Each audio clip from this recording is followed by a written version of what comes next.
Study IQ IAS, अब तैयारी हुई अफोर्डेबल।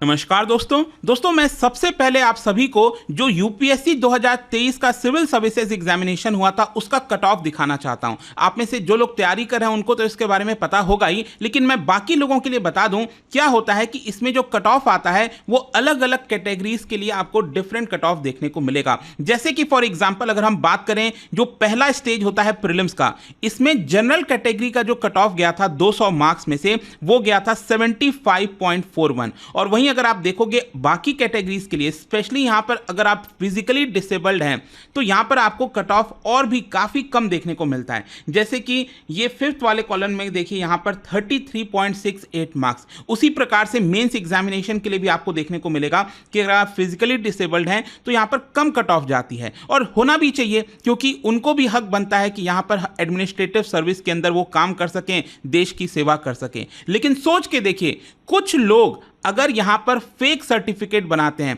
कहते हैं कि यहां पर मैं डिसेबल्ड हूं, लेकिन एक्चुअल में वो डिसेबल्ड नहीं है और वो IAS के अंदर एंटर कर जाएंगे, तो ये कितना खतरनाक हो सकता है हमारे देश के लिए। रिसेंटली यहां पर कुछ ऐसी ही कंट्रोवर्सी सामने आई, क्योंकि देखिए यहां पर क्या है ना, जब हम यूपीएससी एग्जाम की बात करते हैं तो ये काफी ज्यादा 100% प्रूफ माना जाता है, क्योंकि रिसेंटली आपने देखा ही होगा पेपर लीक और बहुत सारे कंट्रोवर्सीज हुई हैं। लेकिन यूपीएससी से रिलेटेड जब भी सिविल सर्विस एग्जाम की बात आती है, यहां पर कभी भी इस तरह की कंट्रोवर्सी आपको देखने को नहीं मिलेगी। और मैं कहूं तो अभी भी यूपीएससी का ऐसा कोई इशू नहीं है इसके अंदर, क्योंकि मैं आपको अभी डिटेल से एक्सप्लेन करूंगा।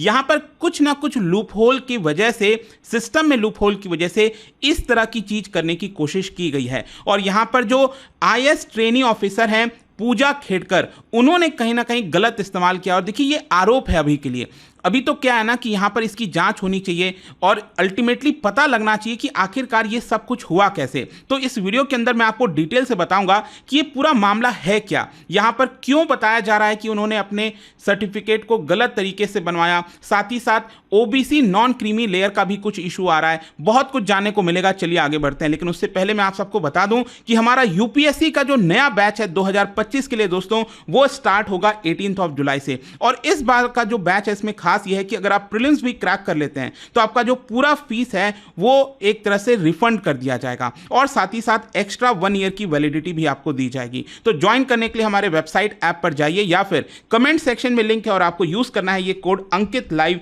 ताकि आप मैक्सिमम जो डिस्काउंट है ले सकें। और इसके अलावा अगर आप MCQs अटेम्प्ट करना चाहते हैं तो मेरे इंस्टा पेज पर जा सकते हैं, वहां पर स्टोरीज में जितने भी MCQs हैं उसको भी आप अटेम्प्ट कर पाएंगे। तो चलिए शुरुआत करते हैं और सबसे पहले ये समझते हैं कि एग्जैक्टली हुआ क्या है। एक्चुअली हुआ क्या था कि अभी रिसेंटली जो प्रोबेशनरी IAS ऑफिसर हैं, देखो क्या होता है ना, अगर आप किसी भी जॉब में जाते हो तो जॉब मिलने से पहले आपका प्रोबेशन का पीरियड चल रहा होता है। मतलब जब परमानेंट जॉब आपको मिलेगी उसके पहले एक तरह से आपको एक्सपीरियंस गेन करना होता है, और ऑर्गेनाइजेशन भी ये देखती है कि आप उसके काबिल हैं कि नहीं है। मतलब एक जस्ट एक फॉर्मेलिटी कह लीजिए, तो वो प्रोबेशन का पीरियड आपको पास करना होता है ताकि आपको जो पक्की नौकरी है वो मिल सके। सेम उसी प्रकार से जब भी आप यूपीएससी का एग्जाम वगैरह क्रैक करते हैं, आपकी ट्रेनिंग होती है, तो उसके बाद जब आप जॉब पर जाते हो ना तो कुछ समय का आपका प्रोबेशन वाला पीरियड होता है। और उसमें देखिए बहुत सारे जो बेनिफिट्स हैं जो एक IAS ऑफिसर को मिलते हैं वो इसके अंदर नहीं मिल सकते। लेकिन रिसेंटली क्या देखने को मिला था कि पुणे के अंदर ये जो प्रोबेशनरी IAS ऑफिसर हैं जो कि अभी ट्रेनी थी, जिनको काफी कुछ सीखना था, पूजा खेड़कर, उन्होंने यहां पर काफी सारी चीजों की डिमांड की थी, अपने पावर का गलत इस्तेमाल किया था, और इसी की वजह से जब ये चीजें सामने आई उनको पुणे से ट्रांसफर कर दिया गया। चलो ये तो बात समझ में आती है, और यहां पर कई बार इस तरह की चीजें हुई हैं, लोग गलत इस्तेमाल करने की कोशिश करते हैं, ठीक है।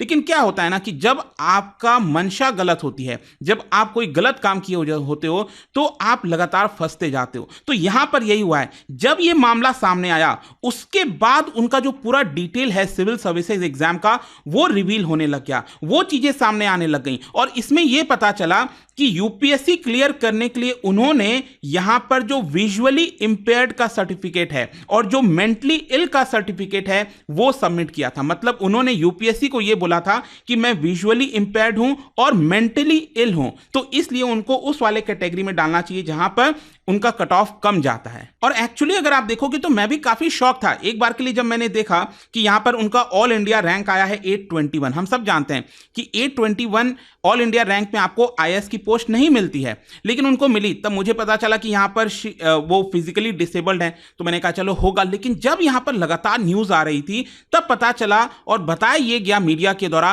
कि उन्होंने कहीं ना कहीं गलत तरीके से अपना जो सर्टिफिकेट है वो बनाया है। मतलब वो फिजिकली डिसेबल्ड नहीं है, उसके बावजूद भी उन्होंने अपने आप को उस कैटेगरी में रखा और इसीलिए उनको आईएएस की पोस्ट मिल गई। अब क्वेश्चन यहां पर देखिए आपके सबसे पहला मन में आएगा कि क्या यहां पर यूपीएससी का जो पूरा प्रोसेस है उसमें कोई गड़बड़ी है? मैं कहूंगा नहीं, क्योंकि मैं आपको बताता हूं कि जब भी आप ये बोलते हो ना यूपीएससी को कि मैं फिजिकली डिसेबल्ड हूं या फिर इस कैटेगरी में हूं, तो आपको सर्टिफिकेट देना होता है और साथ ही साथ आपका मेडिकल टेस्ट भी होता है। तो क्या उनका मेडिकल टेस्ट नहीं हुआ था?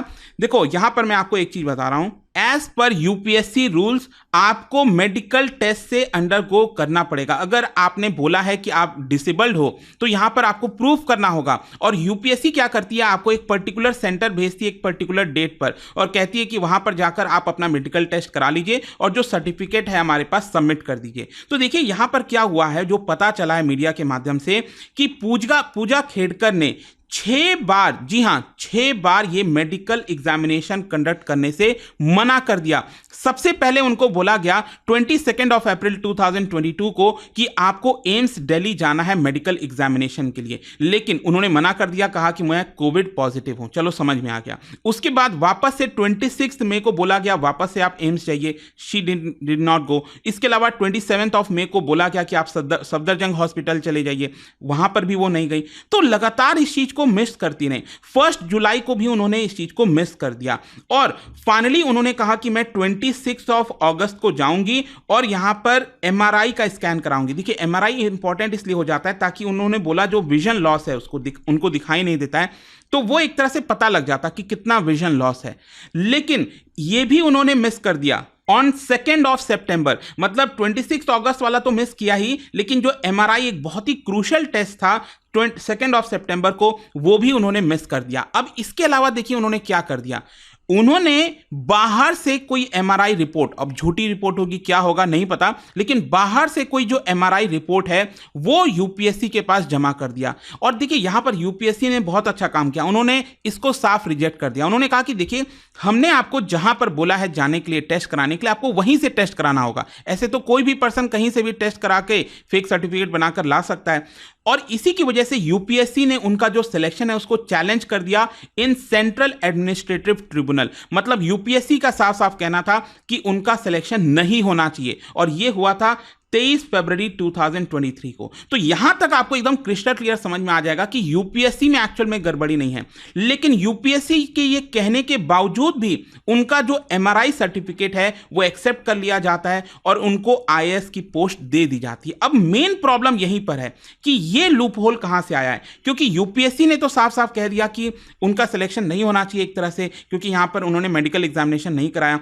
तो उसके बावजूद भी उनका बाहर का एमआरआई सर्टिफिकेट ये कैसे एक्सेप्ट हो गया? अब ये सबसे बड़ा जांच का विषय होना चाहिए और यहीं पर पता लगाने की कोशिश करनी चाहिए कि आखिरकार गड़बड़ी कहां हुई है। फिर दूसरा एक और बड़ा मामला मैं आपको बताता हूं। उन्होंने अपने आप को यह भी कहा था कि she belongs from OBC non creamy layer status. अब क्या होता है ना कि अगर आपको ओबीसी का स्टेटस है लेकिन अगर आपकी इनकम हायर है एक पर्टिकुलर लेवल से, तो आपको यहां पर वो रिजर्वेशन नहीं मिलता है। लेकिन यहां पर जो पूजा खेड़कर हैं उन्होंने ये क्लेम किया था कि she belongs to OBC non creamy layer status. लेकिन यहां पर जो आरटीआई एक्टिविस्ट हैं विजय कुंभार, उन्होंने ये बताया कि उनके जो पिता हैं उन्होंने अपने इलेक्शन, क्योंकि उनके पिता ने 2014 में लोकसभा का चुनाव लड़ा था, तो आपको इलेक्शन एफिडेविट सबमिट करना होता है और बताना होता है कि आपकी संपत्ति कितना है। तो उनके जो पिता हैं दिलीप खेड़कर, और मैं बता दूं कि वो पहले भी एडमिनिस्ट्रेटिव ऑफिसर रह चुके हैं, तो वो भी पहले पावरफुल पोस्ट पर रह चुके हैं। तो दिलीप खेड़कर, उनका जो संपत्ति है, वेल्थ है, इट इज अराउंड 40 करोड़।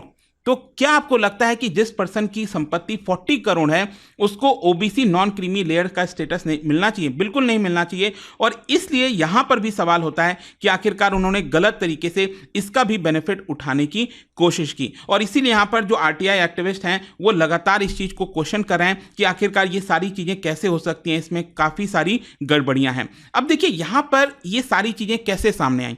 सामने इसीलिए आई क्योंकि जब वो अपनी ट्रेनिंग कर रही थी, जो प्रोबेशनरी ऑफिसर थी पुणे के अंदर, तो वहां पर वो कई अलग अलग प्रकार के डिमांड्स कर रही थी, जिसको लेकर कंप्लेन किया गया। और पुणे के कलेक्टर डॉक्टर सुहास दिवासे, उन्होंने चीफ सेक्रेटरी, महाराष्ट्र के चीफ सेक्रेटरी को लिखा और कहा कि खेड़कर के खिलाफ काफ़ी सारी कंप्लेन है, वो गलत गलत तरीके के डिमांड्स कर रही हैं, अपने पावर का मिसयूज़ कर रही हैं। और इसीलिए यहाँ पर क्या हुआ कि उनको पुणे से ट्रांसफ़र करके वसीम ट्रांसफ़र कर दिया गया। ये आप देख सकते हो, ये जो डिस्ट्रिक्ट है वसीम, और उनको एज एन एक्स्ट्रा यहाँ पर जो असिस्टेंट कलेक्टर है वो वहाँ पर बनाकर भेज दिया गया।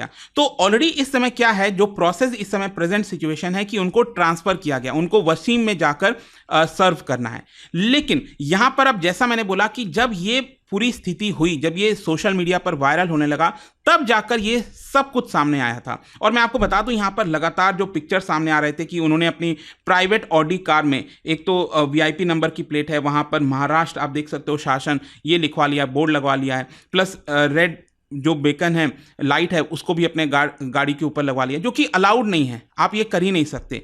और ये सारी चीज़ें इसलिए भी बताई जा रही हैं क्योंकि उनके जो पिता हैं वो पहले ऑफिसर रह चुके हैं, और ये भी बोला जा रहा, आरोप यह है कि उन्होंने डिस्ट्रिक्ट कलेक्टर के ऑफिस में प्रेशर डाला कि जो मेरी बेटी है पूजा, उसके सारे डिमांड्स को मीट करो। तो ये सारी चीज़ें इस समय देखने को मिलेंगी, एंड अब देखना होगा कि आगे इसको लेकर क्या कार्रवाई होती है। लेकिन डेफिनेटली इस वीडियो से आपको समझ में आ गया होगा कि यूपीएससी का ऐसा सिलेक्शन में प्रॉब्लम नहीं हुआ, यहाँ पर कुछ ना कुछ लूप होल था जिसकी वजह से इसका फायदा उठाने की कोशिश की गई, और कहीं ना कहीं उसको हमें सुधारने की जरूरत है। और जाने से पहले एक इंटरेस्टिंग क्वेश्चन, क्या बता सकते हैं कि डच जब भारत आए तो उन्होंने सबसे पहला एस्टैब्लिशमेंट, आज के डेट में जो उड़ीसा का जो राज्य है वहां पर उनका सबसे पहला एस्टैब्लिशमेंट कौन सा था इन चारों में से? इसका राइट आंसर आप सबको पता है, मेरे इंस्टाग्राम पर तो मिलेगा ही, वहां पर अगर आप नहीं हो कोई बात नहीं, टेलीग्राम से ले सकते हैं इसका सही उत्तर। मैं कई सारे जो एमसीक्यूज हैं वो यहाँ पर स्टोरीज में डालता रहता हूं। अगर आपको पीडीएफ चाहिए तो टेलीग्राम पर आइए, अलग अलग सोशल मीडिया पर आप जुड़ पाओगे। और जैसा मैंने आपको बताया, अगर आप यूपीएससी की तैयारी करें तो हमारे बैचेस को ज्वाइन कर सकते हैं by using the code Ankit live. You will also get maximum discount,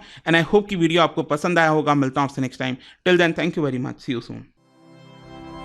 study IQ IAS, अब तैयारी हुई अफोर्डेबल।